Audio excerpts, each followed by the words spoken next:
Hi everyone, you're listening to the Vialucci podcast, uncensored and completely unedited discussions about life and everything in it. We hope you enjoy the show.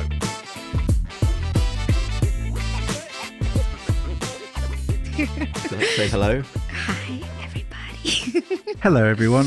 What did you say? ASMR. I need to start speaking normally, but this And is what going to was get me this? going. So ASMR is autonomous sensory meridian response. Autonomous. Autonomous.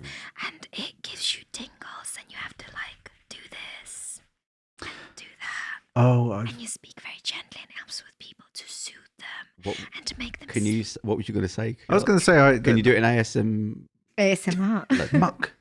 mukbang. What? There we go, mukbang. Oh, mukbang, but that's when people, Yeah. when they eat and chew, and some people hate it, but God. I really like it. I love when people like chew in your Whisper. ear. Oh. I get my friends to chew. What? In my Yeah. ear. No. Yeah, I like God, that. it's when I find I'm one something of new those. out about Yeah. human beings.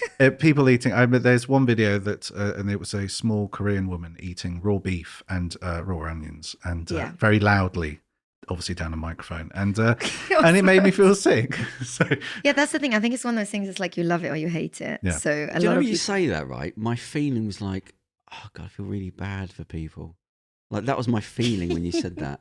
I don't know what's going on. Like, have you paid your mortgage off? Like, before you get to that, she's living her best life, okay, this lady, and she's making tons of money. Yeah, okay? yeah. So the thing about eating there's in your so many. ear- There's like famous ASMR artists out there now. It's like it's a huge thing. But what's the thing about eating in your ear? What was So it's all those like.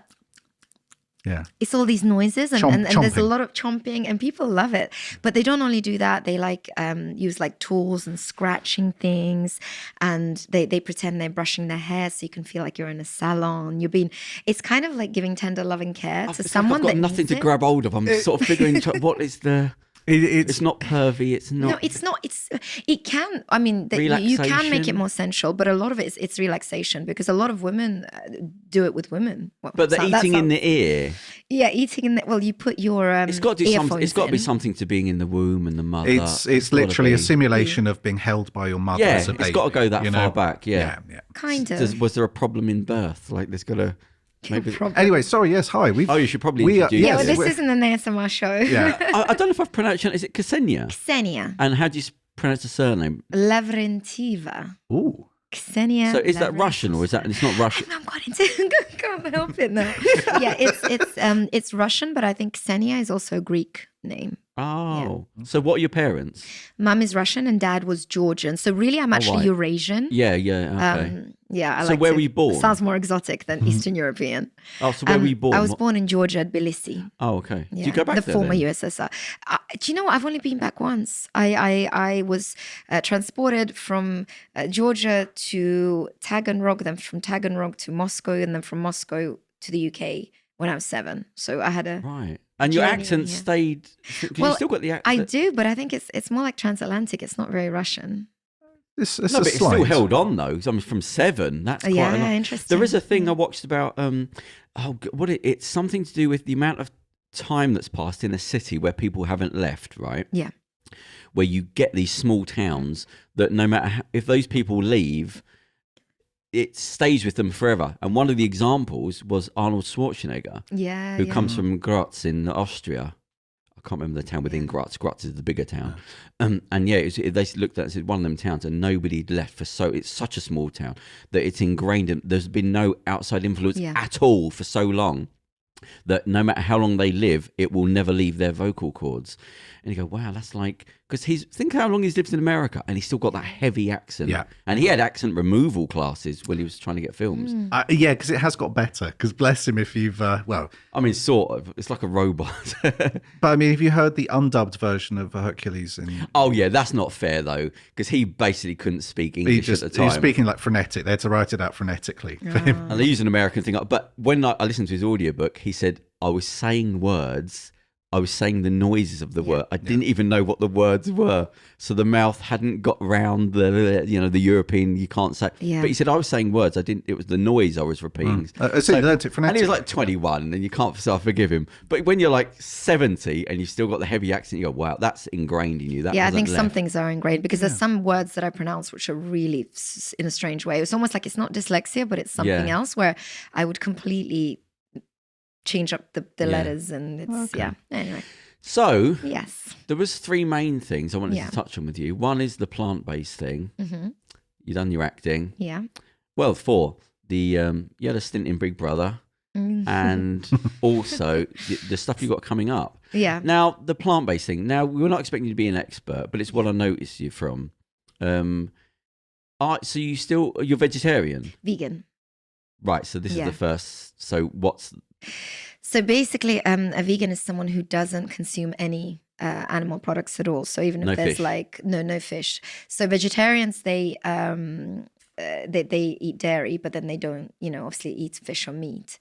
Oh, so you can't eat anything that's come from an animal. It's like milk. You can't. So it's not even eggs. Yeah. So vegan is completely nothing that is an animal or has come from an animal. It's all plant-based. So can you have, what is it that the Muslims can't eat in the pork gelatin? The gelatin. But I think Insects. that's been changed now with pectin. And that's not. Oh God! Don't quote me on that. What's it? It's that's not it's instead from an of animal. Yeah.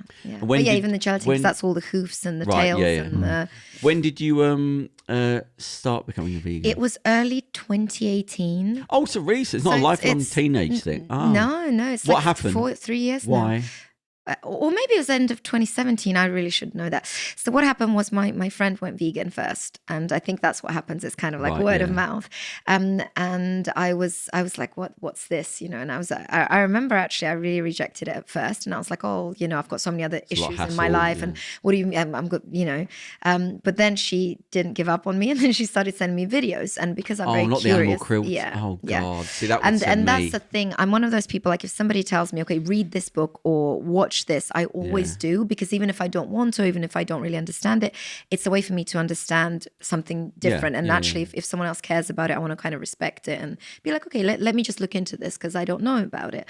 And when I watched some of those videos, I just was like, this is not an industry that I want to endorse, and this is not, as a consumer, where I want my money to go. I don't want to be funding this, because indirectly or directly, I'm funding the cruelty of these innocent, sentient, horrendous beings. Hypocrisy that even good people, you're holding back the truth of not, it's a bad industry, of how horrendous it is. Yeah. And there isn't an English word that's strong enough to say what is actually going on.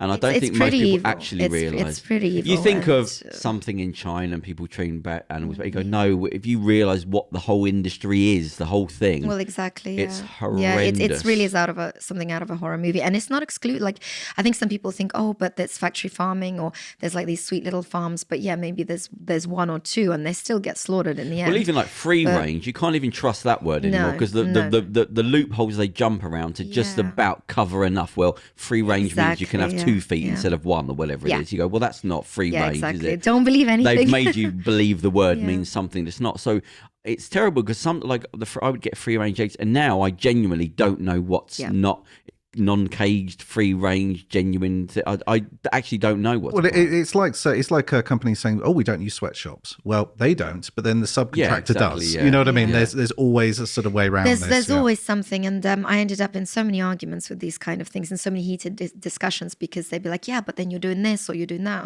and I would always say to people, well, everything we do as a consumer, as a human being, there will always be some sort of consequence that we carry on behalf of that elsewhere, but we can't account for anything. Well, even you could, we can't account for everything, but there are obvious things that we can within our sort of control, and you can just do the best you can. Well, there's many documentaries about like the iPhone and like the Apple store in them, where they have suicide nets to stop people throwing themselves off, and they live in barracks basically. Oh, God. And you go, and that's the iPhone. That's everywhere. It's everywhere. It doesn't. It makes us disgusting, and I think we don't want to humiliate ourselves by admitting how bad it is. It's not like we're acting quite badly. You are actually making horrendous things happen because of your laziness and greed for technology and ease and cheap stuff. Well, I saw once when I was in one of these Primark or something like that, and there was t-shirts for like £3, and I actually felt bad. I thought, if that's £3, where did at the end of the line what was being paid to that? I can't.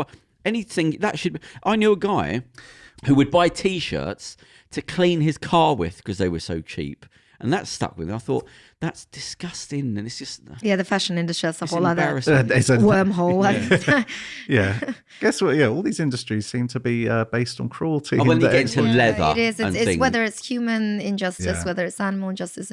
But again, it's like, we can do something about it as consumers. And I think consumers are the main drivers of this, to make it into something, positive. And Well, I always say where you spend your pound is more important than where you vote, actually. Yeah. Because the big businesses fund the politics. Because that's how you're voting, Kind of. actually, Yeah. by spending what you spend Yes, your it's money. literally solving something. But it's just laziness in us. Well, that's the thing is what's interesting is that there's been a lot of talk recently about people in this country, about people maybe not wanting to do certain jobs or certain jobs being underserved by, the workforce. Lots of vacancies in certain fields. Yeah. And there's discussion, well, obviously employers need to pay more people. If you want more truck drivers to supply things, to supply the petrol, to supply your logistics, supply your food, you've got to pay them. Yeah. And that seems fine. But then the next step is, well, then prices will go up. And are you willing to pay that? And so we're going to be facing a question probably around Christmas time, unfortunately, about whether we are willing to pay more for these things and whether we are willing to value people and put our money where our mouth is to pay Injustice. Yeah, I to wouldn't pay mind more, if things to pay were more getting £2 better. for a t-shirt, But when you know? look at, we were talking about Bezos and all that before the show, it's actually getting worse. It's not even solving anything. Yeah. And it's almost like we trick ourselves with, there's a little charity thing there that fixed that and a thing that fixed that. But you've got this big gaping wound that's not being dealt with. And it's that you need to deal with that massive, big problem. But they want to first. focus on all the small things. Yeah. That's what they want. The And there's public's lots of attention to well-meaning go, so then- people and things yeah. like that. But you go, And then they can get away with all the big things in the background. So we'll always get sabotaged with nonsense.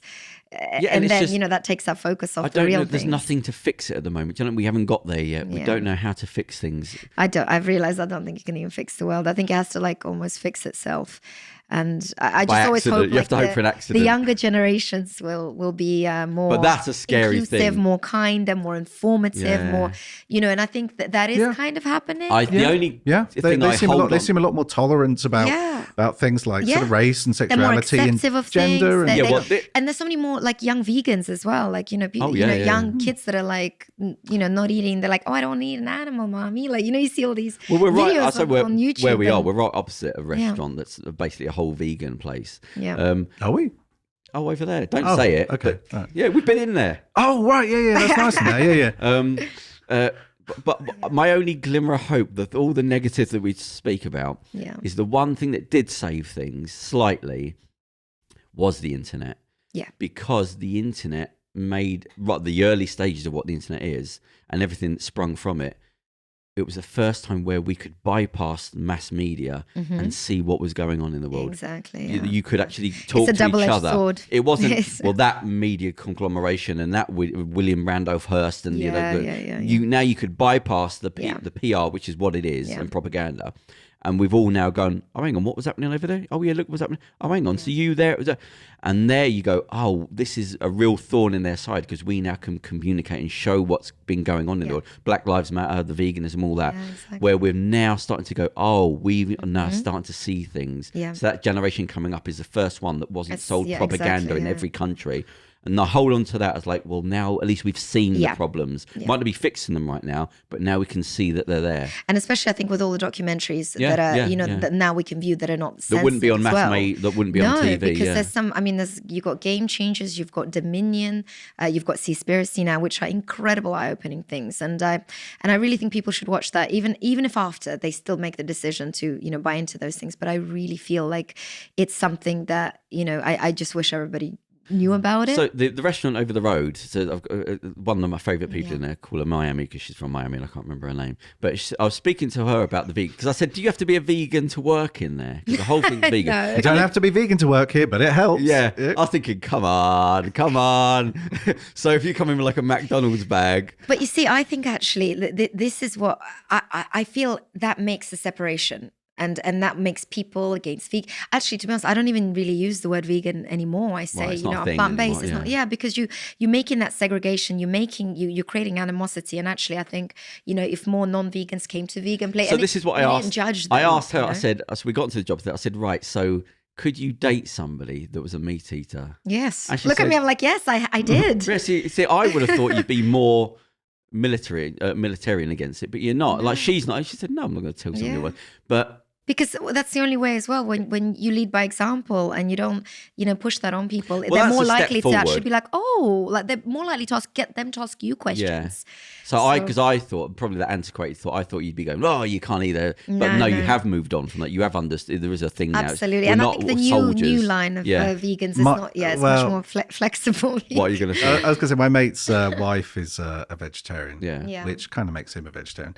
And then every time I see him, he's always like, "Do you want to get Burger King? Let's get McDonald's." like it's Yeah. poor. He just eats like He's just like to sneak eating out. bits of chicken, just. But the thing ramming is it now down. as well, with the availability of vegan burgers and everything, they're delicious. They're insane. I do try It's them like every now and again. The only thing is Yeah. the price. It's almost Yeah. like a treat now. I where really I go, don't. they're like It's £3 for £12 for a vegan burger. Like I really Tesco's ones. I look at them every day when I go and I think, I'm not paying £6 for 2 burgers. I'm with you on that. But- I think, but yeah. meat is becoming more Yeah. expensive. Well, so, the I thing mean, is, I was listening to But somebody then talk it's about. such bad meat, isn't it? The ones that are sold for like £1 or £2. barely Like, meat, yeah. oh my god, it's all the I was speaking to a guy. He's a scientist. He's talking about solar power, and he said, "Look, solar power is more ubiquitous now than it was." He said, Yeah. "But you have to understand that when it first came out, I bought it knowing it was going to be worth.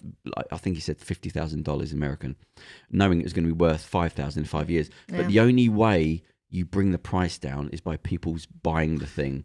He said, if you don't, it stays exclusive. So by not spending it, you keep it high. So if you want something to be there, you have to sort of be the ones that go out and spend the money first, and it will eventually come down. Economy Yeah. of scale. So every now and again, if I've got money, I think, let me just buy it just to be another person that bought the thing. But So it's eventually like it comes electric down. cars. I mean, electric cars are still exactly. relatively expensive. Well, now. mobile phones, thousands of pounds. You couldn't have a mobile phone unless you were rich, and then True. Yeah. and now kids get them. True. But you only have that when the first generation people spend the money to bring it down. when So- there's the market for it. Yeah, and that's the So thing. if you have got the money, go and buy a vegan, but just to get the ball rolling, sort of thing.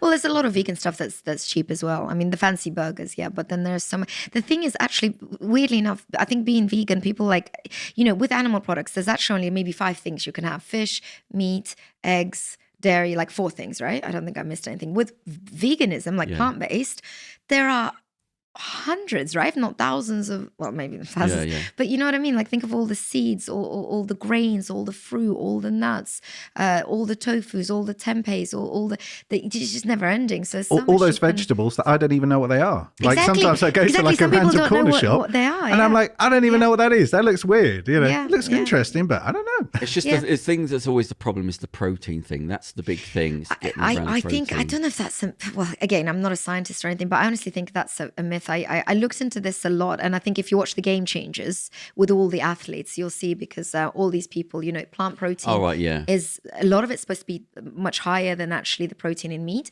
And for me as well, like I do blood tests, everything. Like I don't feel anything less in my energy. My hair hasn't fallen out or whatever they say. yeah. Like I feel like I always look radiant and healthy than some people I know who are not vegan. So I don't know if that is a myth, because I don't think there's any one answer. Protein deficiency is when you're malnourished or something. I think it's more like, But then when the body 'Cause needs protein's in protein, everything. but then the body starts to destroy itself. I Yeah. think it's the confusion. It's certain people have different biologies. Yeah. I think Yeah, I it comes think down it- yeah. because some Yeah. people will be 'Cause an I don't even athlete, debate it anymore. and I other don't people like anemic, and that you can't be yeah, fixed because without I've heard medicine. some people anemic on being vegetarian or something. But Yeah, I- I think that's yeah. where the confusion's come. We go, well, he's an athlete, and he's saying, but he's over there saying that, and I think, we haven't Yeah. realised. I mean, we were talking about ASMR. Some people it does something for, and other people Exactly, go, I don't it's know true, what you are it's true. seeing, but I'm not seeing it. It depends on the person, depends on their health conditions. yeah. Because you can get somebody that's a meat eater, whatever, eats everything. So have you and been they're- on a date with somebody that's a meat eater? Oh my God, yeah. It's making me sound more, because it's not like you have to admit what you are. It's not that No, big a no, deal. it But when has do to be you anything. say, I've actually, I don't have any more vegan friends. you haven't got any vegan friends? No, I haven't. I used to, when I was doing my influencing and I was heavily involved in them, but I sort of kind of came off social media and I went off the radar, and I really changed my life because I went into a different sector in my work and everything, and everybody around me was nothing Right, even close okay. to it. Oh, so it wasn't But an it was issue. fine. It was not an issue. I mean, I try and obviously, lead by example and help and advise and sort of nudge it. But I've sort of just, I became desensitized to it because I felt like I have to. Okay, right. Otherwise, it would just destroy me, and I didn't want to be. And partially, actually, even why I kind of walked away from really heavily influencing it and pushing it and sort of being at, the front of every march. And I feel almost like sad about it that I'm not kind of doing that anymore, because I felt really great about doing it, and it was for the animals. Yeah. But at the same time, it takes its mental toll. Oh yeah. And if I can still do it in silence and do it for other ways, and I'm happy still, sticking with that. But it is almost. It's not a silly. I mean, it sounds childish, but it is true that if you're listening to this now, it's not about going and getting on the marches, which you can do. But as we just said, buy a vegan burger. That's like voting. That is another form of voting. That will change society. And just try it. It's something different. It's not, I mean, I almost kind of like wanted to find a way of even going away from this whole idea of like that, again, that segregation, separation of, vegans, non-vegans and this and that. It's just a new way of eating. It's a new way of living. And, for example, meat can be quite carcinogenic. Like if you're having the smoked stuff or the red meat, it's not great for you. It's really hard to, and then you've got dairy, which wreaks havoc on the colon and actually me cutting out that like it's made a hell of a difference. So, yeah. So last childish question about it. So, okay, you date somebody that eating meat, the whatever, you move in together. Can they have meat in the fridge? Yeah, of course. Oh, I can't. Yeah. Okay. Yeah, because I can't really. I know. Okay, no, that my closed the door. Well, you know what? I think so. the reason why I'm so like, and I really hope that please vegans out there don't like kill me. But I've been through a lot recently in the last year of coming out of social media, and I've dated a lot of. I've recently dated one meat eater in a bigger way than others, and I had to just accept it, and it sort of normalized it for me, where I don't even I try and encourage it, and I try and say look at this documentary, look at that, but I've realized like some people you just you can't, and and it's not, you can't like ultimately judge them because that person was amazing, and so I can't really be like, oh, because there's meat in the fridge, you can't judge them on one thing, the whole personality. Yeah, exactly. Yeah. And again, they just haven't seen those. They don't want to, and some of them don't want to see it because I think they'll feel guilty and they don't want to. So we don't want to admit how bad it is. Yeah. Ignorance is a bliss, right? It certainly is. Every day. I choose the blue pill, not the red pill. Every day I'm living a blissful, ignorant life, and it's great. Yeah. What, were you going to say something about one of your mates? Oh, well, yeah, my mate's not allowed meat in the fridge. He's not allowed meat? Oh, he's dating a... No, he's married, but he's not allowed meat in the house. But she is a vegan. But she's vegan now, yeah. Oh, right. Yeah. Oh, the burger. Do you know it's interesting because I used to be much more strict in terms of like with my circles, but because life sort of changed so much, I had to go with the flow, because now like you're kind of reawakening all those like activist feelings in me, because I haven't really like gone out there talking about it. But you did more than long. enough. I mean, the internet is full of you just marches and banners. The front of it. Yeah, it's not a joke. Yeah. But I mean, but now thinking, X's and meats and the rigids, because I would be like, usually like I mean, I'm still very much like I can't buy say if someone said, oh, can you get me a sandwich or something, I can't go and buy. So I still have little ways where I just don't want to like promote that. Yeah. Okay. But there's some things that I just almost had to come to terms with, and it's life. Because actually one of my girlfriends who started me on this journey, she'd always calm me down and say, listen, we don't live in a vegan world, so don't keep punishing yourself or the people around you, or just it's okay. But at least you're part of the generation that it's moved. The machine's now moving. It is rolling forward. It's not going down. It's not stopping. Yeah, and also I've said I've done so much more than most people, so I don't want to be condemned for allowing non-vegan friends into my life, or I was going to say it's. I think we were as we talked about before we started recording. I think we talked about colonialism and racism and such. I think it's. We had a podcast before the podcast. I know we did. Yeah, it's great. We were warming up. Yeah. Had a good old warm up sesh there. Yeah. But I think it's important to try and make things inclusive. Yes, for sure, because that's the only way you're going to win people over as well. And not start pointing fingers, not start blaming people, and to start, you said, creating groups and segregating people. You just say, I think it's important to spread truth, and because exactly, yes. Because the thing is, what you are saying is true. These are awful things, and we choose to ignore them. These are very bad things. I mean. Exactly, spreading the truth rather than forcing people into something and saying that they're wrong, because automatically, if you push, you're going to get Defend, that, you start defending, straight away. yeah. Yeah, of course. You just, and then you have to defend yourself there, and it's just like, oh my God. It can be, sometimes it become antagonistic like this. Yeah, exactly. There's some people. It's like, it's like sort of, sometimes, I don't know, people can get, like with teetotalers, sometimes people can get very, very antagonistic towards teetotalers. Yeah. Because they're sort of, it's almost just like saying, oh, you think you're better than me, Yeah, what is think that? You don't need Why it, think you don't people need a drink on the weekends, yeah? Well, guilt. You're making me feel bad. you're making me I already feel feel a bad. little bit bad, and you're making it worse Yeah. by being better than me. And it's just like, no, they're just doing something different. Yeah. And it is better for you not drinking, but like, Well, I think I'm done there. I think you've answered the things I wanted. I've come away with a good impression. You're the good example of what it should be. I can't find any flaws in what you do. Everything you've said right. I understand things a bit more. I didn't realise that the vegan and vegetarianism, didn't know that was different. It's interesting how not many people know that, but it's admirable that for, you stuck with it. I know. don't mean to be patronising, but you go, that's quite a burden to carry and not saying it. I know it sounds patronising. You go, God, you've decided to make your life a little bit harder because you don't live in the world that is there yet. Yeah. And you've stuck with it. That's quite admirable. I think we're lucky in London, especially though. There's so many options. It's not a thing where I think people are really mistaken thinking it's like some lettuce or something. It's like I eat like anyone else eats. It's just, it's either the substitutes, but I really try and stay away from the processed stuff now. Yeah. Because at first I jumped. I mean, I never ate burgers or like those really unhealthy things before. But when I became vegan, actually, I put on weight because I was like, oh my God, I could have, all these burgers and everything. I am having a sort of... an emancipation from McDonald's. I don't really eat McDonald's. But they've got vegan burgers. I mean, that's the thing. Everywhere's got the the whole options now. company. So, which is good, which is good. I only have it sort of maybe twice or three times a year. I Oh, don't this like is the new. company. This is new. No, but while I was planning on, Personal Development Day, December the 1st, I thought, because what happened is a couple of years ago, I met somebody who'd never been in a McDonald's. Parents just didn't take them, and they'd grown up and realised it was bad, so they just never went in anyway. Never been in one. Good for them. I was going to say, They're not missing out. Have they grown up in a cult? No, she's grown up in Scotland, but I'm not sure that's... yeah. But I thought, I wish I could have say that. I wish I could say I've never been in one. And then when you watch about the movie, about how it was founded, and it's basically founded on poison, and I thought, right, I don't really have it a lot, but I'm going to have, on December the 1st, that will be my last day. And then that company does not exist to me anymore. It's just a horrible company. I don't like the fast food. Get a big tasty.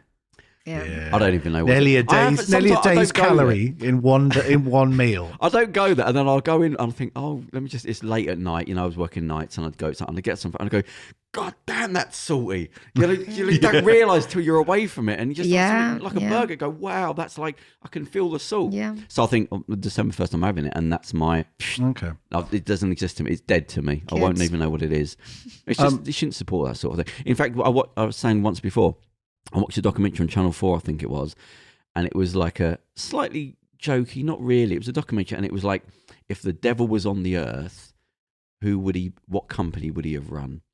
So it's not an evil man. Hitler was like number 4, because it's like, it was a certain amount of people in a certain time, certain period. Hitler was number 4. 4. So, and it was well, like double Hitler, like what, no, they had like 10. I think was like Don King. Yeah, it didn't make it. There was okay. But the top 3, I think the second one, because you got to remember, the devil isn't interested in hate or PR. He wants to kill as many people over as many generations as possible. Yeah, like proper. Who would he be? It wouldn't be Hitler, because he just killed that many people at that time. So is it the British royal family? No. So the second, I tried Googling it, I couldn't find it. So the second one was McDonald's, the family, because what he said is, it's a small. It's not like murder. Yeah. But the pain, it's not pain, death. It's pain what it's done to human kids growing up being bullied and fat, and that leading on to other things and through their life. So one person's life having been given what they're called hyperpalatable foods that was invented in the 80s. It was a chemical equation they found that what they figured out that if you mix sugar's great so makes you and addicted. fat's great. But if I give you a load of sugar, you can't eat it. If I give you a load of fat, you can't eat it. But when you mix the two, it created hyperpalatable food, which meant you eat it and the body wanted it, but it never felt full up. So that's where you get like milkshakes and cheesecake, where your body's going, I really want this. And it's not too much sugar, it's not too much salt, because you mix them together. So it became this food that does not exist now, that was created by a man called hyperpalatable foods. And they've created that. And so that then, you give that to children, that then leads them on a path for the rest of their life that they can't come back from. And that McDonald's all over the world was like that's destroyed the lives of people that and it's continuously, and that was second doing that, and number one was the Marlborough cigarette family, who were the first cigarettes, and they owned sort of 10 cigarette companies, but they were the first. And just think of every person in every hospital that died in every country, the tens of thousands. Well, maybe that was the conspiracy. That's how they were reducing the population. Yeah, maybe. Yeah, no, it's like after the conversation we had before. You know. But they said, if you were the devil to hurt as many people as you could, that's what you'd be. Think of being part of that family. There's a special rung of hell, to be honest, for the cigarette executives. But I remember speaking to somebody about this when it came out, and he said, because I was saying, how do you justify being part of that family? Like, you can't rationalize it. It's not the 60s. You can't. And he said a lot of rich people, and they rationalize things by saying, well, we give, how much we pay in taxes. We pay more taxes, and they say they it's like a delusion. Unfortunately, I suppose you're saying selling an addictive substance, but I mean, people are coming to you alcohol. to buy them. People are coming to you to buy it. But that's specifically designed to make you addicted. It's not like there's a bad product. It's designed to make you addicted. It's like drug dealers. Drug dealers don't need to push drugs. People queue up. Yeah, they come. If one's ever spent an afternoon or time with a drug dealer, their phone rings off the hook. People are desperate. Well, they say you create drug addiction by creating poverty. Wherever poverty goes, look, it's escapism. The drugs are irrelevant. It's just whether it's sex, and everyone's got their own addictions. I think even like nicotine, you go, well, some people just have a fag and put it down. And some people can't give up because you have nicotine receptors, which are like small hairs. But some people have got 10,000 times more than the other person. So, and some people can take heroin once and they're addicted. Another can take heroin and does nothing. Oh, okay, it's fine. They're a musician. It doesn't matter. So everyone's got their own addiction. But those things, any addiction, is escapism from something deeper. And that's what I guess the world runs on, addictions and then ways of curing them. But so the they sell you poverty. one pill to sell you the other. Yeah. So it's I take one pill to wake up, one pill to go to sleep. Well, Elvis Presley. You're basically Elvis Presley, An upper end to get up and down and to get down from the upper. That's my day. And take then loads look of how coffee. his life ended. Right, so okay. Floor. So the vegan thing, right, so you've done that. I think we'll close that. We've for covered now. the I might come back to it vegan. another 10 years, might come back to Let's see where I am. So I didn't want to go over it too much, but the Big Brother thing, because I don't watch it, I don't really know anything about it. But you did leave the Big Brother house. I did. What's your memories looking back on it? Is it a fun thing? Is it okay? That was a ridiculous. I should not have done that. I really have no regrets at all, because I think I went on the show mainly to promote what year was it? 2018. 18. So literally, as I kind of turned vegan, I got really excited about it, and I was like, okay, how do I sort of elevate this, and what reality show shall I go on? Because I had this is like such an actress thing where I was like, I want to make vegan like glamorous, and I want to make sustainability sexy, whatever. Okay. I kind of slightly grown up from those days, which is cute. I mean, bless me. No, but don't forget, you're part of the whole thing, so you have done something. I wanted to make it. You don't know the people that saw and you, accessible, and like I'm, I don't know, to wipe out this hippie stereotype. Yeah, exactly. Whatever. Yeah. So I went on there for that reason, because I thought following that, obviously I could get a bigger voice and a bigger platform and really advocate for this and do more TV shows, and because that was the point where I actually wanted to cross from acting into reality anyway, because as an actor, especially back then, still I've been doing that from when I was 17.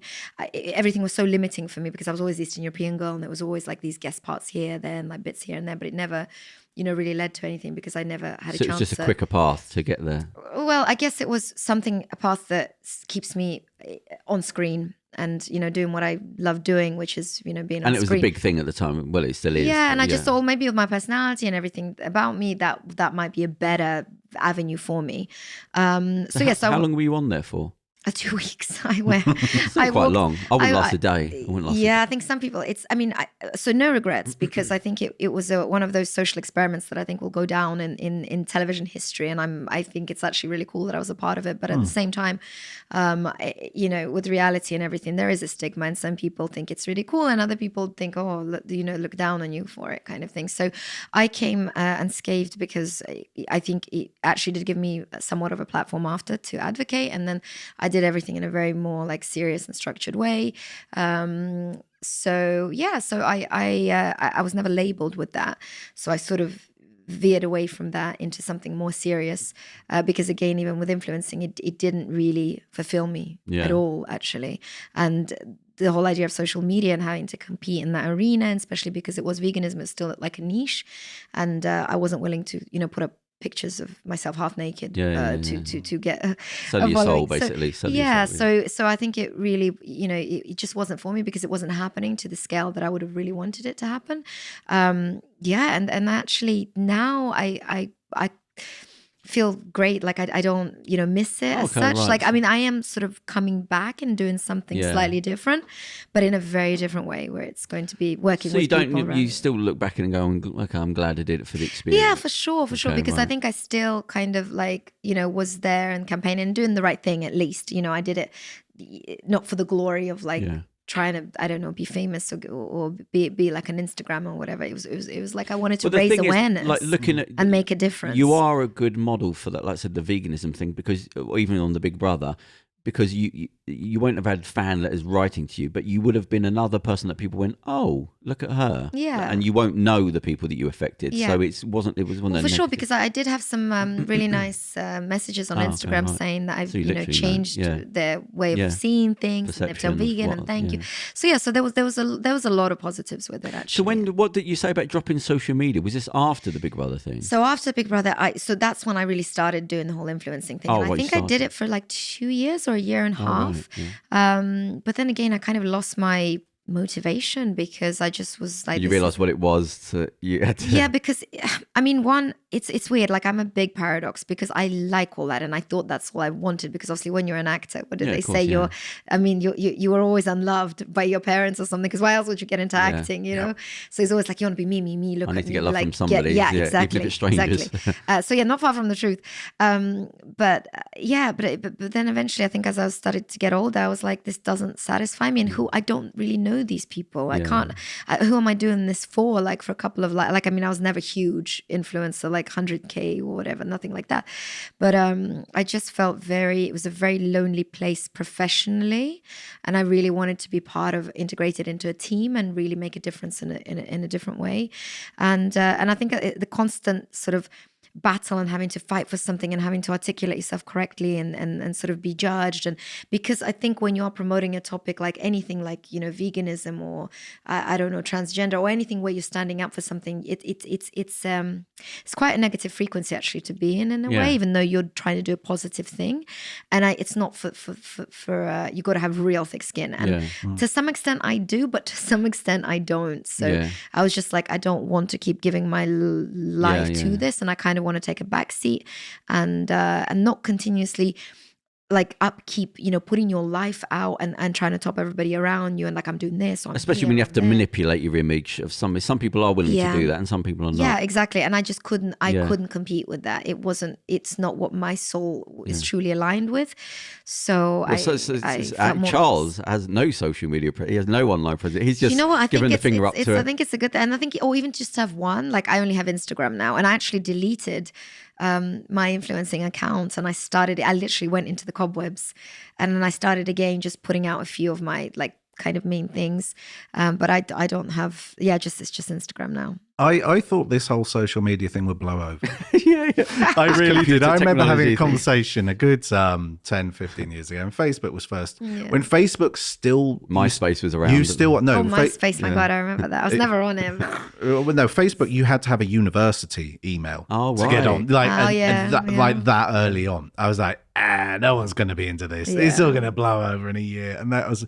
15 years later, I might have misjudged that. But that's like TikTok, because everybody thought that was going to, like, what was it, Vine before TikTok? And that was big. And then that died. And the TikTok thing, that's too Vine far. was good. I'll bend to a certain, but this thing of like seconds of like, look at me. Well, it makes our attention span even worse. Well, That's what I've ruined noticed. Like, I can't even watch films without like. Yeah, and when did it fiddling on happen? my It just phone happened. It just happened overnight. People's attention had gone.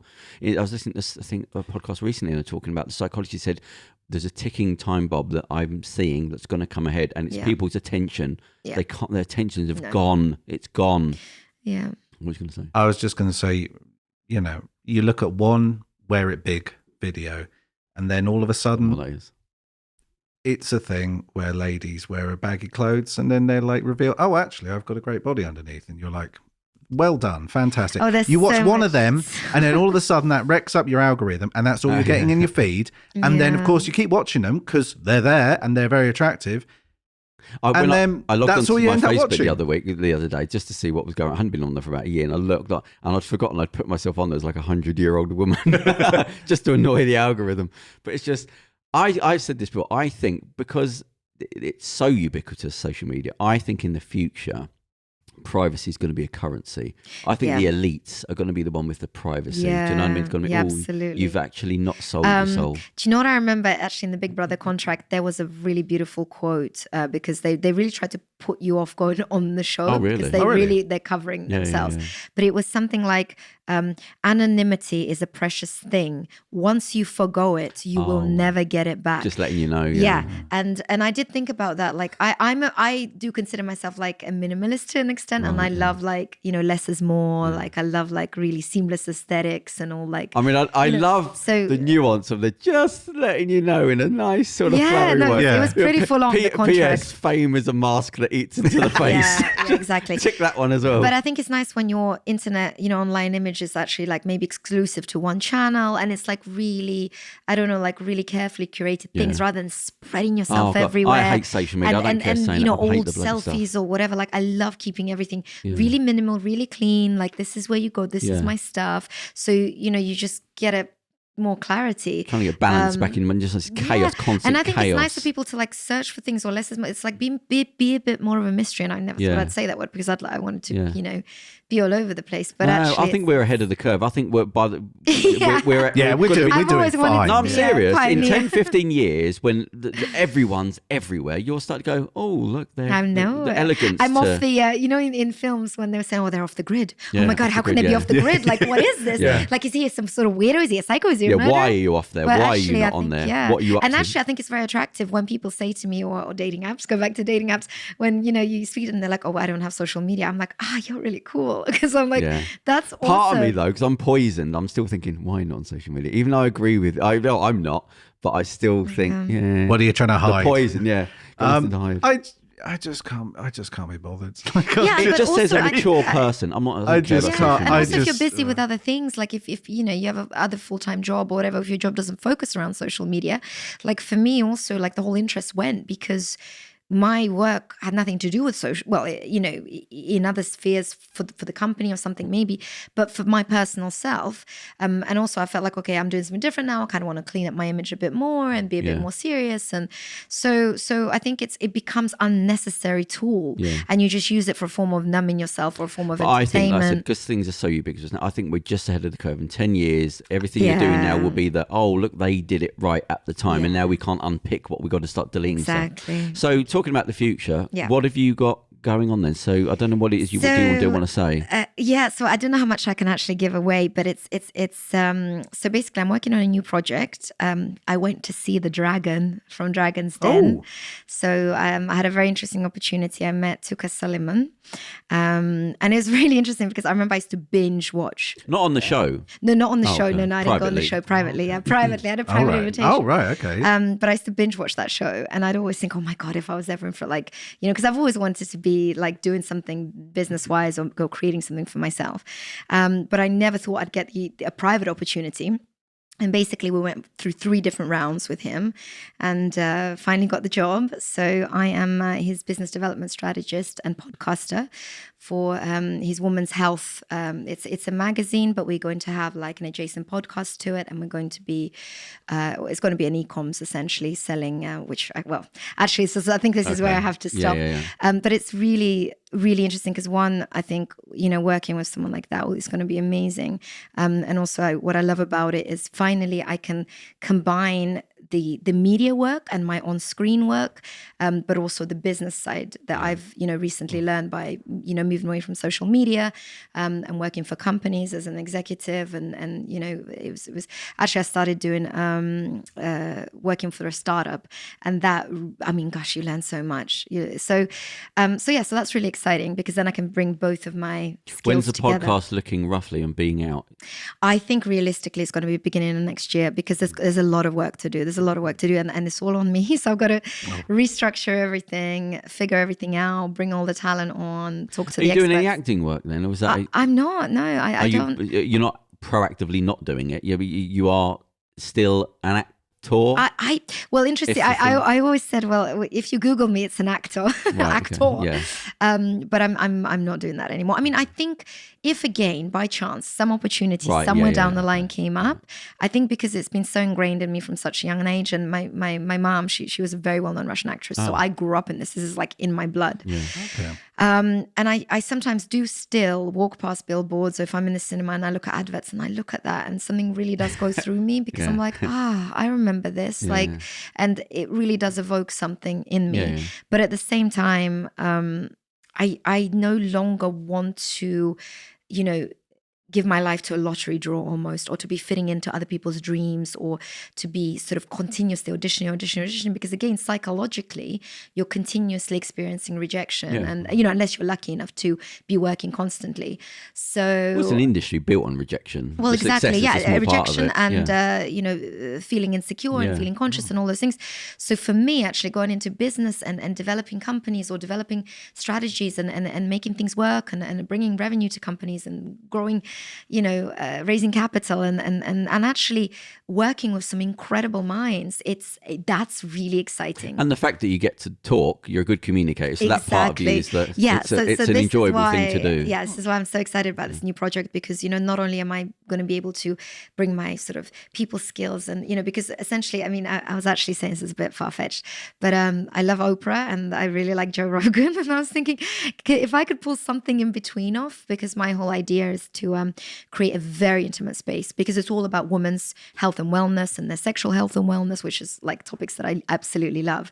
So I really want to make very much of a Zen garden and a really intimate space where people almost come and have a cup of tea with me on the sofa, and I don't want them to even think there's cameras there or anything.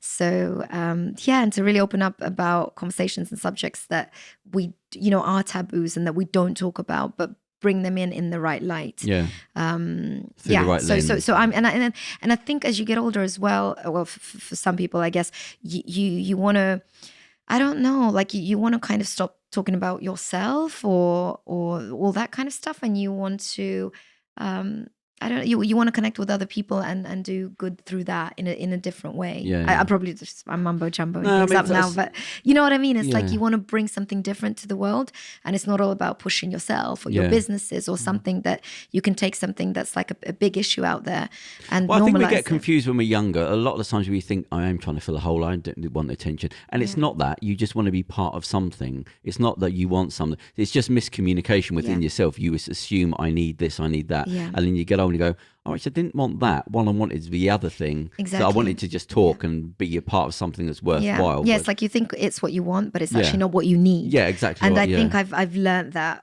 Right, over yeah. the years. Yes, For yes. sure. the thing that I want isn't going to fulfill me. It's Yes. the thing, yeah. The yes. difference between want and need. Yes. Yes. Yeah. So, Yeah. yes, I was taught that Right. in a class once. One of your about- philosophical classes. No, about it was about story structure and character development.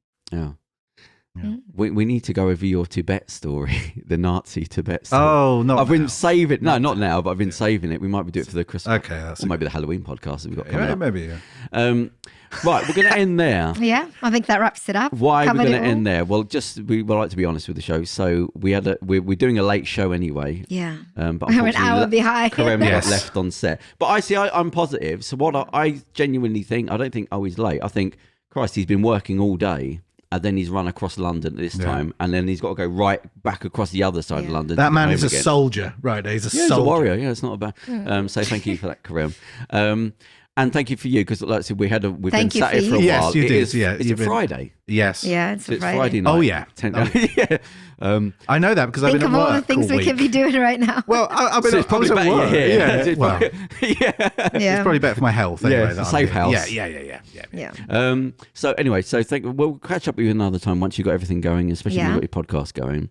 But anyway, thank you. I do sincerely Yeah. thank you for coming at this Thank time you for having and me. for then being it like this is our latest podcast. You It can is. say that. Yeah. Well, this is my first podcast, like officially, like a proper recorded kind of official one. So thank you. Oh, You there you guys go. were No, my you're welcome. first. No, it's been a pleasure to have you. Podcasters. And I've learnt stuff from you being here. So there's a Yeah. nice worthwhile thing there. He likes to learn. We both do, to be honest. I love learning too. So I mean, There you I go. certainly learned everything before the podcast as well. So you guys Well, are very knowledgeable. Well, you'll notice people. there's no real difference between the conversations and the podcast. No, kind there of, isn't. yeah, There kind of. isn't. There's no difference No, whatsoever. That is the podcast. Yeah, It's just whether we Yeah. flip the microphone on or Yeah, not. it's But just that's whether. what's wonderful, and I think that's how it should be. Real and raw and. Well, one of the best natural. podcasts we have was when the guest didn't turn up. And remember with Kerem, we found out Kerem was got hit by the police. We didn't for- record that though. No. No. Anyway. They just didn't even turn up, so we just sat here for an hour on a Saturday We had and a had nice a little conversation. But we found out a lot about Kerem fighting Yeah. the government in. Yeah. Okay. The man, yeah. Yeah. Right. So thank you very much. We'll let you Thank get off, you and very we'll see much. you again. Okay. All right. Cheers. Thanks then. Bye-bye. Cheers. Here's your story, let's begin. The water's fine, come on, dive in. The future's here, it's right before your eyes. Step by step, you're on your way.